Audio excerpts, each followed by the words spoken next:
we got la vérité sur le projet HARP. Astronaut Geek. Did I say it right? I used to say Astro Geek. It's Astronaut Geek. Je crois.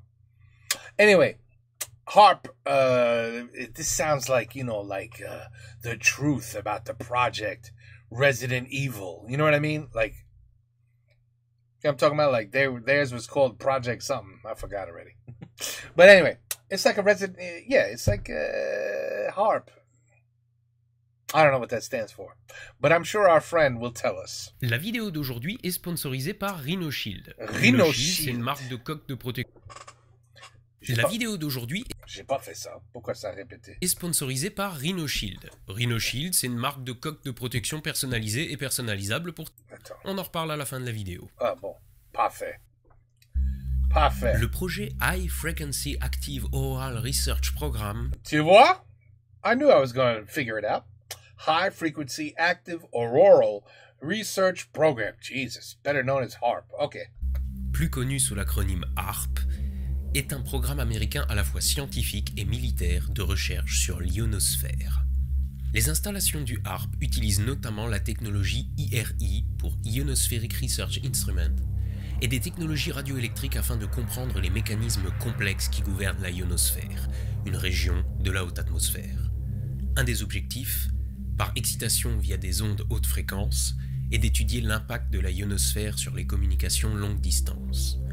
La résonance de Schumann, qu'on appellera RS, constitue peut-être le support d'un processus de perception extrasensorielle de type radar pour tous les êtres vivants.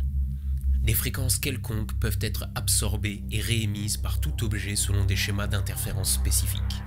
Ces ondes résonantes peuvent être modulées intentionnellement en fréquence ou en forme dans le but de transmettre certaines informations.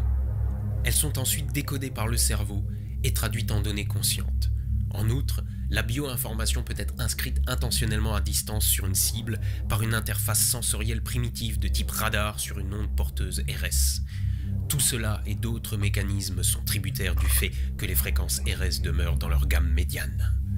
Le rythme vibratoire de notre environnement, le moteur fondamental de toute vie sur notre petite planète bleue, est menacé par les manipulations humaines de l'ionosphère, telle la technologie du programme HARP.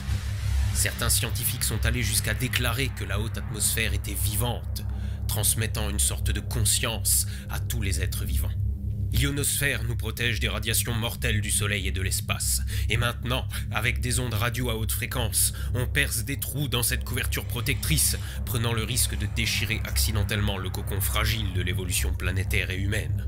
Les forces du chaos pourraient se déchaîner, provoquant des dégâts irréversibles. La Strategic Defense Initiative place cette technologie de modification de l'environnement entre les mains du commandement militaire, une perspective bien inquiétante. Comme ils bénéficient d'un mandat pour la sécurité nationale, nous ne savons pas exactement ce qu'ils en font, et le pire est à craindre. Espérons que tout cela sera révélé avant qu'il ne soit trop tard pour le monde entier. Waouh! Ouais, il a coupé ses cheveux. Et c'est écrit en rouge, hein? Écrit en rouge. Et si c'est écrit en rouge, c'est que ça doit être vrai. Où est-ce que t'as déniché une purge pareille? Ah... Ok. Il ferait mieux de surveiller leurs espaces d'expression parce que certains s'en servent pour débiter un sacré paquet de conneries. C'est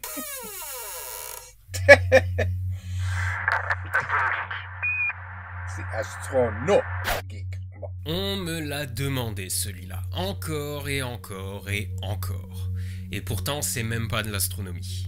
Le projet HARP ou l'histoire d'une expérience scientifique trop complexe pour certains esprits étroits qui ont donc décidé d'y voir un complot militaire. C'est pas très bienveillant tout ça. C'est Seb? Qu'est-ce qu'il fout là, Seb? Ah, c'est ce genre de vidéo. Bon je dis rien alors. Le projet HARP, c'est le projet par excellence qui a cristallisé les délires conspirationnistes depuis 25 ans. Donc aujourd'hui, on va voir ce que c'est, ce fameux projet HARP, et pourquoi il fait péter une durite à tellement de monde. Commençons par quelques bases. Il y a plein de couches différentes dans une atmosphère, mais celle qui nous intéresse aujourd'hui s'appelle l'ionosphère. Bien évidemment, d'une planète à l'autre, ce n'est pas la même, puisque toutes les atmosphères sont différentes. Sur Terre, elle se trouve entre 60 et 1000 km d'altitude. Et comme son nom l'indique, l'ionosphère, c'est la partie de l'atmosphère qui est, au moins un peu, ionisée. Oui, mais bien sûr, mais tu savais ça, vrai? Oui, tout le monde disait ça. Rappelez-vous, sur cette chaîne, on a déjà souvent parlé de rayons ionisants. Un rayon ionisant, c'est un rayonnement tellement énergétique qu'il est susceptible d'arracher un électron à un atome. Oui, he's right. He's right. Dans un atome, normalement, les charges électriques s'équilibrent. Il y a autant de plus que de moins. Les plus, ce sont les protons, et les moins, les électrons qui leur tournent autour. Mais arracher un électron à cet atome et ses charges ne sont plus à l'équilibre. Il est chargé électriquement. C'est ce que l'on appelle un ion. Un peu comme toi quand tu t'énerves. Bah oui, tu balances des nions. La blague est valide. Bref, le Soleil, Oh! Attends. un ion. Un peu comme toi quand tu t'énerves. Bah oui, tu balances des nions. Am I good or what? See? Tu vois? We're at that point where I just hear him. Et je dis, ça c'est Seb. Tu vois? Et voilà. Seb. Qu'est-ce qu'il fout là? Eh oui. La blague est valide. Bref, le Soleil, cette gigantesque usine thermonucléaire, balance en continu tout un tas de particules chargées qu'on appelle le vent solaire, ainsi que des rayonnements très sympathiques tels que les rayons X ou gamma, notoirement connus pour être ionisants. En arrivant au contact de l'atmosphère, ceux-ci, sans surprise, ionisent les gaz qu'ils rencontrent. Une bonne partie des particules chargées électriquement, parce qu'elles sont chargées électriquement, se retrouvent piégées dans le champ magnétique terrestre et sont ainsi déviées vers les pôles. Quand elles arrivent en masse et pénètrent toute l'atmosphère au même endroit, elles ionisent tellement les gaz qui s'y trouvent que ceux-ci se mettent à briller. Et sachez que vous pouvez reproduire ce phénomène chez vous. Et oui, vous pouvez de chez vous recréer une aurore boréale. Voici comment. Ah. Tu me déçois beaucoup. Je sais, vous vous attendiez peut-être pas à ça, et pourtant, dans un tube fluo, c'est exactement la même chose qui se passe. En appliquant une forte tension électrique entre chaque extrémité du tube, vous ionisez le gaz qui s'y trouve. Mais au lieu d'ioniser de l'air qui brillerait en vert, vous ionisez un mélange d'argon et de mercure qui brille en ultraviolet. Ce faisant, il éclaire une poudre blanche fluorescente qui se trouve dans le tube et qui lui donne alors sa lumière blanche. Mais parce que quand tu casses, et c'est très amusant de le casser, tu le casses et tu vois, il va avoir la poudre, un peu de... Et il va tomber de la... Oui, c'est vrai. C'est pour ça qu'on les appelle des tubes fluo. Voilà. Les premiers tubes du genre contenaient du néon, et c'est pour ça qu'on les appelle encore comme ça aujourd'hui. Neon Le néon, lights. lui, il Eh brille oui. en rouge. Bref, l'ionosphère, c'est ça, des gaz plus ou moins ionisés. En général, c'est quand même plutôt moins que plus. Mais cette ionosphère a une autre particularité intéressante, c'est celle de refléter les ondes radio. Et ça, c'est vachement bien pour les communications radio à longue distance. Les ondes radio, c'est de la lumière, mais une lumière invisible car à très basse fréquence. Mais ce sont néanmoins des photons. Et ces photons, tout comme la lumière visible, se déplacent en ligne droite. Donc pour communiquer par radio, vous avez besoin d'un espace dégagé entre l'émetteur et le récepteur. Sauf que la Terre est ronde. Ouais, je sais, ça fait beaucoup de révélations d'un coup. Il est fou, c'est pas... Il est plat, tout le monde sait ça. Si tu marches, c'est plat. Ce gars-là. Prenez une seconde pour digérer tout ça si vous en avez besoin. Mais bon, comme la Terre est ronde, quand vous voulez communiquer par radio sur de longues distances, ça fait un obstacle infranchissable entre l'émetteur et le récepteur. Ou pas. Car la lumière se déplace en ligne droite, mais peut aussi rebondir pour repartir dans une autre direction. Et comme je vous le disais, l'ionosphère terrestre fait rebondir les ondes radio. Donc envoyez votre signal vers l'ionosphère, il va rebondir et arriver jusqu'au récepteur, au-delà de la courbure terrestre. Ça, c'est le concept de base. En fonction de la fréquence radio que vous utilisez, le signal va rebondir sur différentes couches de l'atmosphère et avoir plus ou moins de portée. Cette technique est très astucieuse, mais elle a quand même un gros point faible. C'est dégueulasse. Dégueulasse? Pourquoi c'est Et oui, dégueulasse? l'ionosphère, c'est pas exactement un truc homogène, et en plus elle est, par définition, soumise aux caprices du Soleil, ce qui rend les communications relativement aléatoires. Alors, quand on est un radioamateur qui fait ça pour le fun, c'est pas bien grave. Mais quand on est une armée qui a besoin de communiquer rapidement, ça peut poser quelques petits problèmes. L'armée américaine sait donc sans grande surprise, intéressé à la communication radio à longue distance et aux interférences liées à l'ionosphère. Mais le problème avec l'ionosphère, c'est que si on doit attendre que le soleil y foute le bordel, c'est qu'on ne sait ni où ni quand ça va arriver, et qu'en plus on n'a pas la main sur l'intensité du phénomène. Si vous voulez étudier la foudre, vous pouvez soit attendre gentiment qu'elle vienne taper exactement là où vous le voulez, ce qui peut prendre un certain temps, soit vous la recréer en laboratoire et vous faites toutes les expériences que vous voulez. It's alive! Le projet HARP, dans l'idée, c'est ça. L'armée américaine commande donc à l'université d'Alaska une série d'études sur l'ionosphère qui mène à la construction en 1993 d'un observatoire à Gakona en Alaska, qui se trouve près du cercle polaire arctique, c'est-à-dire une région idéale pour étudier les aurores polaires, et suffisamment isolée pour ne pas subir la pollution électrique et lumineuse des grandes villes. Et ouais, on installe un télescope au milieu du désert, tout le monde s'en fout, on installe HARP dans un désert, c'est un complot. Révisez votre logique les mecs. Bref, l'installation va grossir progressivement jusqu'à l'installation en 2006 du réseau d'antennes qui fait frémir par sa simple vue tous les complotistes. C'est un ensemble de 180 antennes haute fréquence. Là où une radio amateur balance jusqu'à 10 watts, le réseau de HARP balance jusqu'à 3800 MW, dépendant de la fréquence utilisée. Et pour balancer une telle purée, le site est alimenté par 4 moteurs diesel de bateau et un moteur diesel de locomotive. Really? Wow. Pour l'anecdote, lors de mon voyage à Tchernobyl, j'ai eu l'occasion d'aller jeter un œil au radar Douga 1.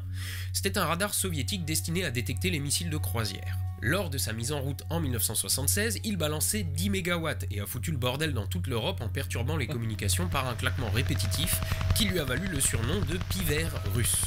Il foutait le bordel dans les radios amateurs, les radios FM et même le téléphone en émettant un signal régulier qui ressemblait à un claquement sec 10 fois par seconde. Il s'agissait bien entendu juste d'un radar mal branlé, qui a d'ailleurs valu une avalanche de plaintes à l'URSS, mais il n'en a pas fallu plus pour voir émerger des théories du complot à base de contrôle mental et météorologique. Mais si HARP ne fout pas le bordel dans les communications du monde entier, c'est parce que le signal envoyé dans l'atmosphère ne dure que 10 millisecondes. Il est concentré 10 milliseconds. au-dessus des installations, à une altitude qui varie entre 70 et 350 km, encore une fois dépendant de la fréquence utilisée, et est focalisé sur une zone de quelques kilomètres de rayon et de quelques dizaines de centimètres d'épaisseur seulement. Yeah, he's right. He's right. He's absolutely right. Concentrer une telle énergie dans une zone si restreinte a bien entendu des conséquences faramineuses, puisque cette zone reçoit 3 microwatts d'énergie par centimètre cube. Ce qui est ridicule comparé aux 200 milliwatts fournis naturellement par le Soleil. Cependant, une fois qu'on a concentré toute cette énergie dans cette zone, ce qui revient à provoquer une minuscule tempête solaire, on est en mesure d'y réaliser des mesures sans avoir besoin d'attendre les caprices de notre étoile. En 2014, l'armée a arrêté de commander des recherches sur le site. Notamment parce que maintenant, les communications longue distance se font par une voie plus fiable. Les satellites. L'université d'Alaska a donc lancé une consultation au sein de la communauté scientifique pour savoir s'il fallait démanteler le site ou le conserver. Les scientifiques répondent alors massivement qu'il faut conserver le site. En effet, HARP est le plus puissant des observatoires de l'ionosphère, ça serait quand même dommage de se passer de son potentiel. L'Institut de géophysique de l'université d'Alaska casse donc sa tirelire et injecte 2 millions dans le projet pour le maintenir à flot. En faisant de très rapides recherches sur Google Scholar, vous pouvez donc tomber sur une foultitude de recherches sur l'ionosphère menées depuis ce site, et parfaitement consultables. Attends une minute, t'as dit le plus puissant, ça veut dire qu'il y en a d'autres? Absolument. L'observatoire d'Arecibo, à Porto Rico, est lui aussi capable d'étudier l'ionosphère. Et le troisième site du genre, il est français. En fait, non. Enfin, oui, mais pas que. C'est l'ESCAT, qui est un projet conjoint entre l'Allemagne, la France, le Royaume-Uni, la Finlande, la Norvège et la Suède, dont les antennes se trouvent près de Tromsø, en Norvège, et qui est 3 fois moins puissant que HARP. C'est un peu emmerdant pour les skieurs, non? D'avoir des poles. C'est pas un ski slope. Never mind. Il existait même jusqu'en 2015 un système similaire dans le patelin de la Ferté-Vidame en Eure-et-Loire. Si, je vous assure, c'est vrai, puisque je l'ai lu sur un site conspi. En gros, on peut voir dans Google Street View un ensemble d'antennes curieusement similaires à ceux du projet HARP, bien à l'abri derrière un grillage. Mais qu'est-ce que le quoi? Les quelques 700 habitants de la Ferté-Vidame se seraient-ils lancés dans le contrôle mental? Pour le savoir, j'ai décidé de croire ce qu'il y avait décrit sur ces sites à l'esthétique douteuse. Non, je déconne. Je suis remonté à la source. J'ai donc téléphoné à la mairie, mais à cause du confinement, j'ai eu personne. J'ai donc réussi à choper le numéro perso du maire qui m'a dit qu'il s'agissait d'une station météo appartenant à Météo France.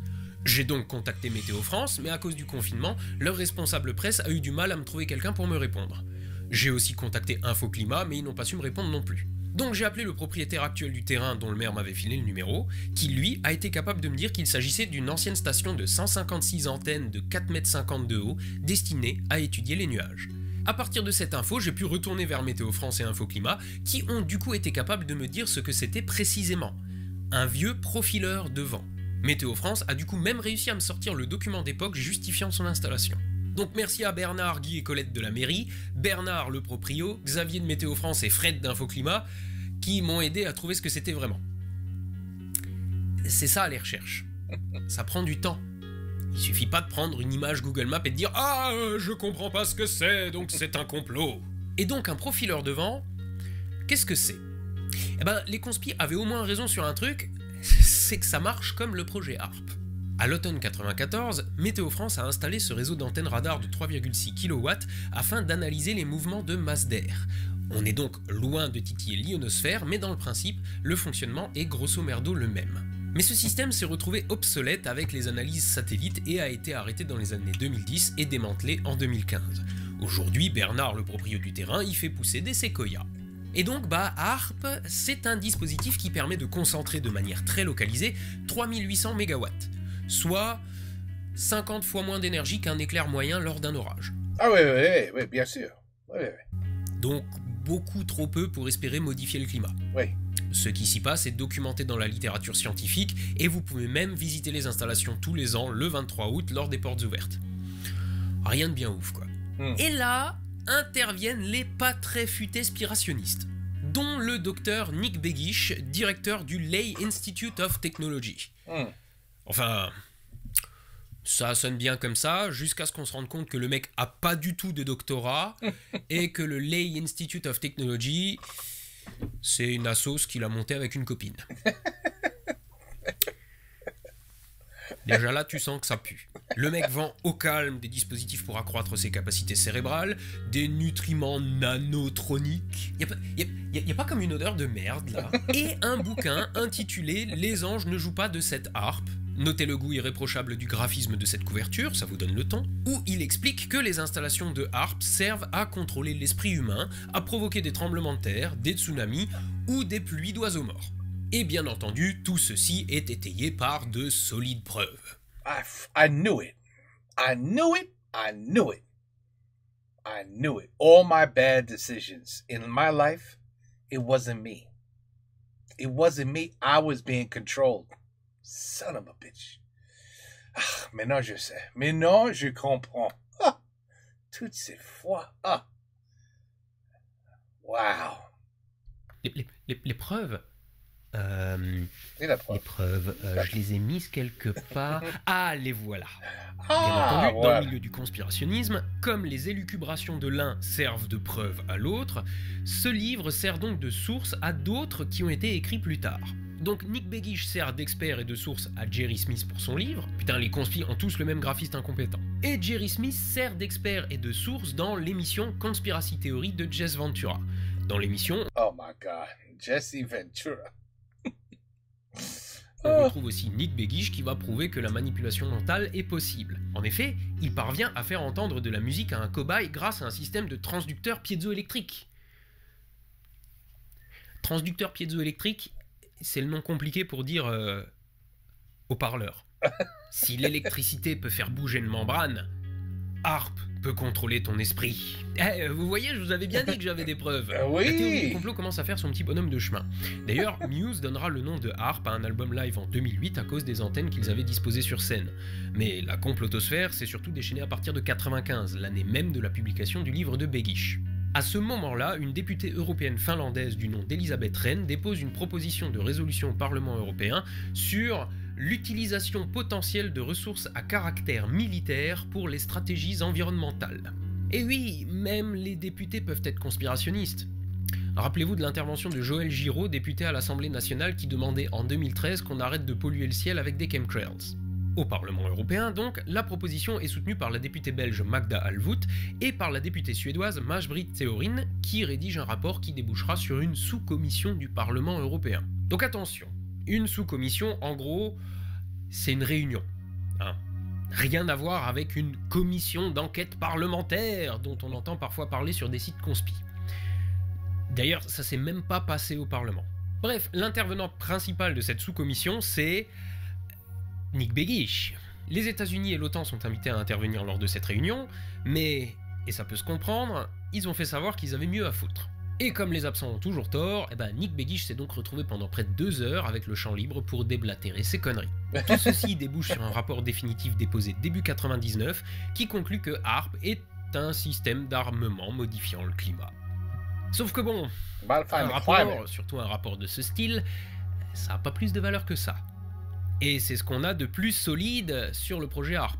Really? Un mythomane qui se fait passer pour docteur et dirlo d'un institut qui n'existe pas, qui raconte pendant 2 heures et sans contradicteur en face de lui des conneries à 3 eurodéputés. Toute la littérature sur le sujet a pour origine les délires de ce mec. Et bien entendu, qui dit ionosphère dit résonance de Schumann.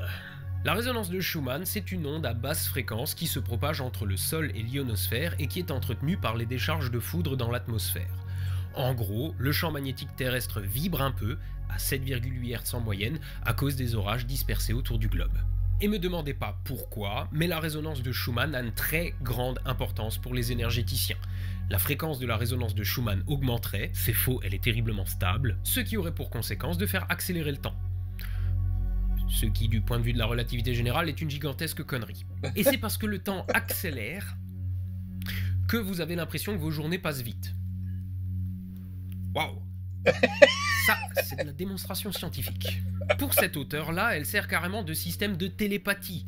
Et HAARP fait des trous dedans. Et c'est pas bien, parce qu'être méchant, c'est pas gentil. Sauf que les gens, si vous n'arrivez pas à communiquer à distance avec quelqu'un, c'est pas la faute aux scientifiques qui font des trous dans la résonance de Schumann avec le projet HAARP. Ce qui ne veut rien dire en plus. Par contre, grâce à des projets comme HAARP, les scientifiques, eux, ils fabriquent des dispositifs qui permettent vraiment de communiquer à distance. He's gonna say, trust me, he's a say, excuse me, alien, hello, alien. Yes, yes, we are humans on planet Earth. Hello, aliens. Can anybody respond? Anybody? Hello? Hello? You know what's happening on the other side? Shh, ne dis rien, ne dis rien. Ces connards de humans. Shh, we don't want nothing to do with those idiots. The worst life, the worst life in the universe is the humans on that planet Earth. Shh, ne dis rien. We don't want them to know that we're around, that we're smarter, better. We do everything smarter and better. And we're light years in advancement. They're idiots. Shh, ne dis rien. Hello, alien? Hello? Hello? Anybody? That's why. How long have we been looking for other life? How long? With devices like this, even more than just this. This is nothing. We've tried and tried and tried. What's our answer? There's no life anywhere else. That's it. There's no life. It doesn't exist. We're the only ones. Trust me, we're not the only ones. We're the only stupid ones. No one's going to answer us. No one wants to know. Because we are the catastrophe of the universe. So like, please, shh, no, don't answer. Don't answer. You know when you have that annoying ex-girlfriend who keeps calling you? Yeah, don't answer the phone. Well, that's what the aliens say about the humans. Don't answer that. Don't answer that. Don't answer it. Don't, no. Put it to spam. Put it to junk mail. Block it. Block that number. Mm-hmm. C'est vrai. Pas avec des ondes vibratoires de bovis imaginaires, mais avec des ondes radio. Avec des radios. Car essayez de ne pas oublier que votre téléphone, qui vous permet de communiquer instantanément avec quelqu'un à l'autre bout du monde, il utilise des ondes radio. Mm-hmm. Et ça, ce sont des scientifiques qui l'ont inventé. Pourquoi faire confiance à la science plutôt qu'aux énergéticiens illuminés des bovis? Parce que la science, Ça marche. L'énergéticien, il te racontera toujours l'histoire de quelqu'un qu'il connaît par l'ami de la cousine par alliance de sa sœur, pour qui ça marche, sans que personne l'ait jamais vu. Alors que la science, elle nous a filé les moteurs des voitures, les ailes des avions, les écrans de nos smartphones, les satellites, et Internet, avec lequel vous regardez cette vidéo. La science, ça marche. Et c'est vérifiable. Alors, comme dirait un Belge roux avec un béret, faites gaffe à la manière dont vous vous foutez des trucs dans le crâne. Levez les yeux au In the crab. ciel et soyez astronogeek. Alors voyeur.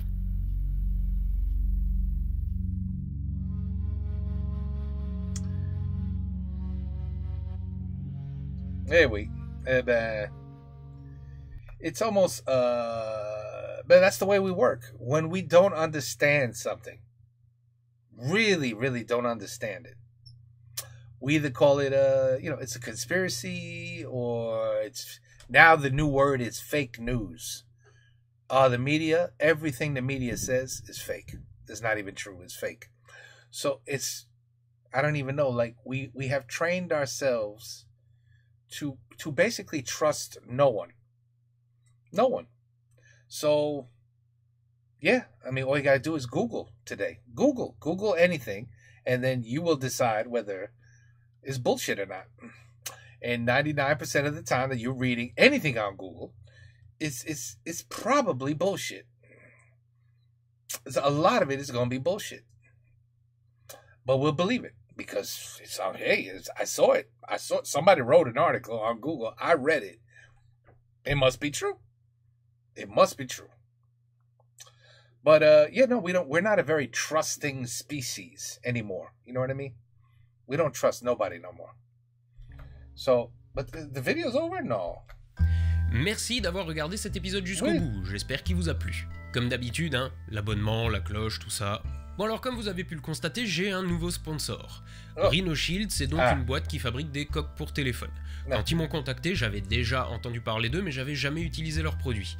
Et vous savez que quand je recommande une marque, j'ai besoin de pouvoir le faire en toute transparence, en utilisant moi-même le produit et en le recommandant comme si je le faisais pour un pote. Je leur ai donc dit que, dans le principe, pourquoi pas, mais qu'il fallait d'abord que je jette un œil à leurs produits avant de me prononcer dessus. Et puis surtout, je voulais votre avis à vous. Je vous ai donc posé la question dans l'onglet communauté, et seuls 7% des gens ont trouvé déconnant que je fasse une collab avec eux.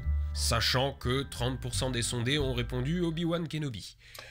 Faut vraiment que j'arrête de vous proposer des options de merde dans les sondages. Hein. Bref, ça fait quelques semaines que j'utilise une coque Rhino Shield et... c'est pas de la merde. Je suis pas du genre à souvent faire tomber mon téléphone quand je mets plusieurs centaines d'euros. What do you say? What do you say? C'est pas de la merde. Je suis pas du genre à souvent faire tomber mon téléphone. Oh, moi je suis. Ça tombe presque tous les jours. Quand je mets plusieurs centaines d'euros dans un ordinateur de poche avec un écran super fragile, j'évite de faire le mariole avec.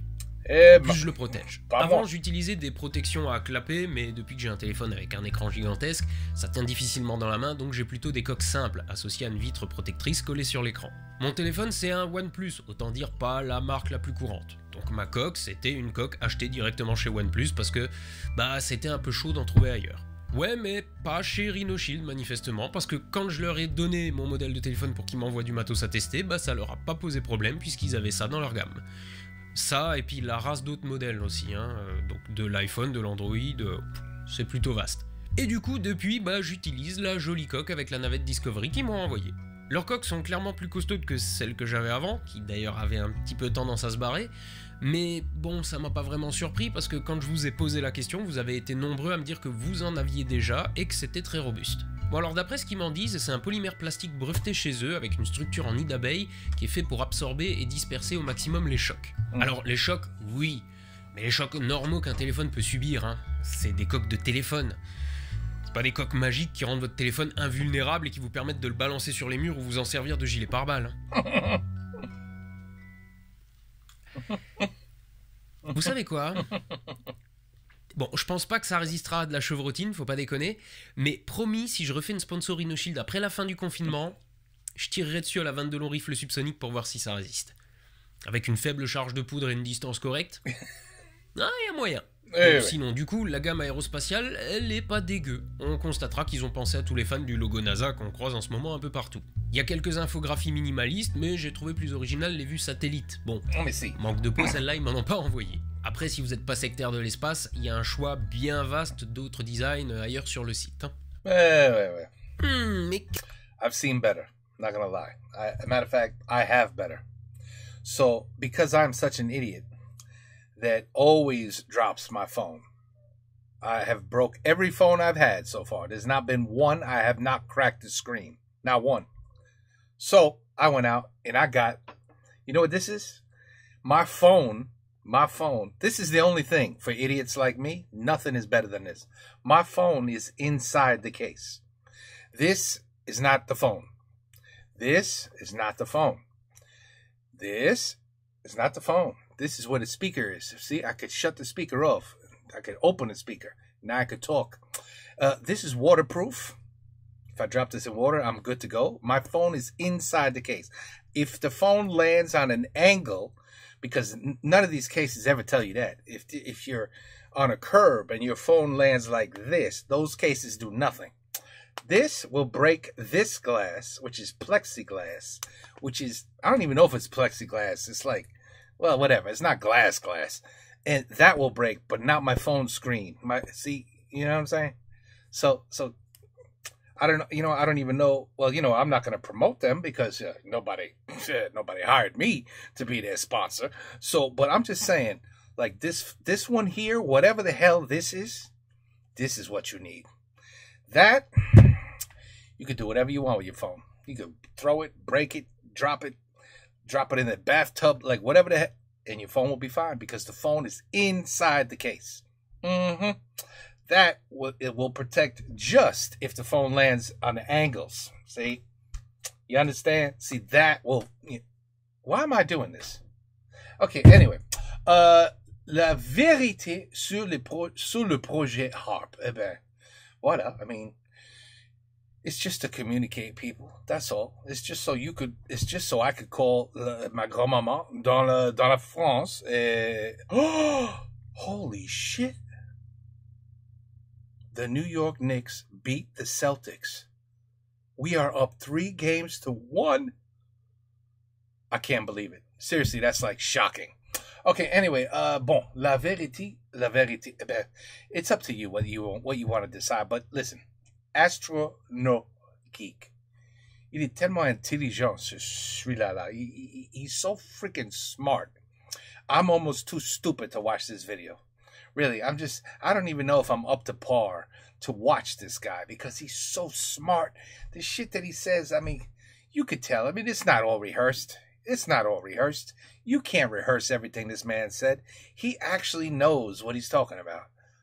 Maybe not everything. Maybe a little bit is rehearsed. But I know that this guy knows a lot of shit that I don't know. Like, I could tell you right now, his IQ... definitely higher than mine. I'll tell you that right now. Now, you want to have a smoking weed contest, I will whoop your ass, Mr. Astronaut Geek. I'll beat you. I will take you out with this. I'll tell you that right now. But in terms of intellectual conversation, yeah, I can't touch him. This guy's amazing. Seriously, he's amazing. He seems to know everything. But I just love the way he presents the information. Love his sarcasm. Love his humor. Dark humor. And how about that? We got a little surprise. We got Sebastian. I mean, this guy's getting popular. He's getting requests now. Hey, I'm about to do a video. You want to do like about 30 seconds in my video? Like 4 or 5 times? 6, 7 seconds apart? I'll pay you blah, blah, blah. You want to do it? Seb said, hell yeah, I'll do it. No problem. That's it. It's a beautiful thing. Everybody seems to be interconnected with everybody, with the French YouTubers. You notice that? It's just one. I've said this before. It's one big family.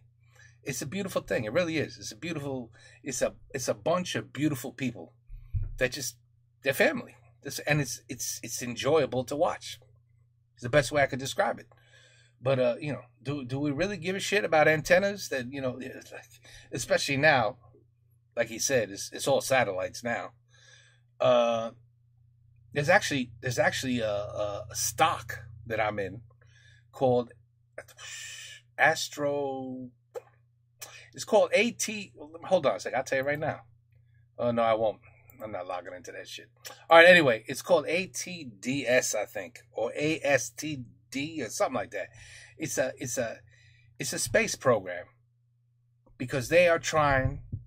They're doing something up there in space where your phone will never, ever say no signal ever again. So the next time you're in the forest with a bear chasing your ass, or you got about three crazy hitchhikers running after some girl in the forest, and you're like, 911, no service. Son of a, no service? No more. There'll be service everywhere because of this company. So you may want to buy some stock in it. I'm not even playing. It's going to be amazing. 5 years from now, they're going to be huge. They're going to be like Verizon big. Seriously. Anyway, that's my opinion anyway. Of course I could be wrong. Woo. Anyway, Astro No Geek. Good request, as always. Good guy. Smart guy. Take care. Peace out. A la prochaine.